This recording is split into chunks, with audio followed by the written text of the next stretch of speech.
May buwelta kay Janelle Manan ang bulsong kapatid ng kanyang boyfriend na si Ramjen Revilla. Panawagan ni Ramlin Bautista kay Janelle, magsabi ng totoo at huwag silang siraan. Ito ang report ni Mon Gualvez. Hindi raw maiwasan ng bunsong kapatid ni Ramjen Revilla na si Ramlin Bautista na sumama ang loob kay Janelle Manahan. Kahit papano, mahal ko pa rin siya. Kaso lang, yung sinasabi niya, hindi ko matake talaga eh. Naiintindihan daw ni Ramlin na gusto lang ni Janelle na mabigyan ng hustisya ang pagkamatay ni Ramjen. Pero ang tanong niya, bakit kailangan pa umabot sa puntong pati ang kanyang mga kapatid ay pagdududahan na rin ng girlfriend ng kanyang kuya? Kung gusto po talaga niya na makita yung real justice ni Kuya Ramjen, hindi po niya masisiraan yung kapatid niya at saka yung pangalan ni Kuya Ramjen. Nako-confuse din ako sa kanya bakit niya ginagawa yun. Git ni Ramlin, inosente ang kanyang mga kapatid na sina Ramon Joseph at Ramona na sinasabi nagpapatay kay Ramjen. If the fight's about money, hindi naman kailangan patayin ng kuya ko kasi ba't pa mag-hire ng killer if wala naman talagang pera? Sinubukan na raw ng kanyang inang si Jeneline na makausap si Janelle, pero hindi ito pinayagan. Kaya ang mensahe niya sa girlfriend ng kanyang kuya, Sana naman she tells the truth na hindi yung makeup stories lang or yung exaggerated na stories na ginagawa niya. Huwag na siya para magalit sa amin kasi wala kaming intensyon na sirain siya. sa ngayon daw kasi masyado na silang nahuhusgahan ng publiko. People say that they know enough to call us murderers. Sa totoo lang, wala silang alam. Alam lang nila, hearsay. So, I accept their opinion, pero they don't have the right to judge us that way. Mon Gualvez, News 5.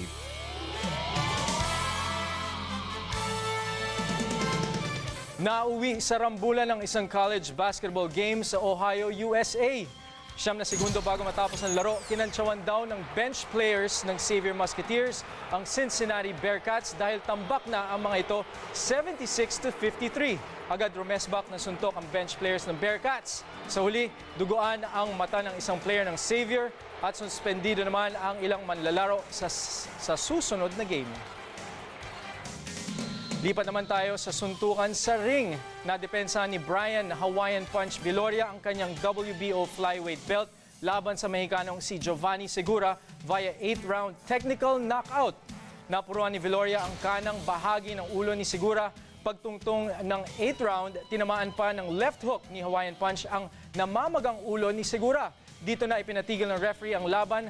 Ito ang 4th straight win ng Hawaiian Punch matapos talunin ni Carlos Tamara noong 2010.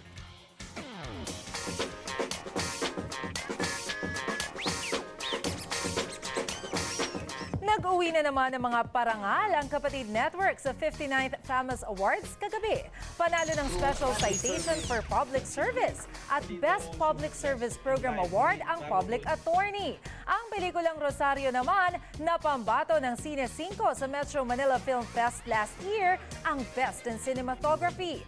Ang nagdirect ng pelikula na si Albert Martinez ang nakakuha ng Best Director Award. Si superstar Nora Honor naman may Lifetime Achievement Award ulit. Best Supporting Actress ang kapatid nating si Eugene Domingo para sa pagganap niya sa pelikulang Tanging Ina Mo, Last na to, na nanalo ring Best Picture. Umeksena ang mga superhero at cartoon characters sa Lights and Sounds Parade sa Pasig City. Pero ang pinakabida raw sa lahat ay ang Belen na simbolo ng Pasko. Ito ang report ni Patricia Mangune.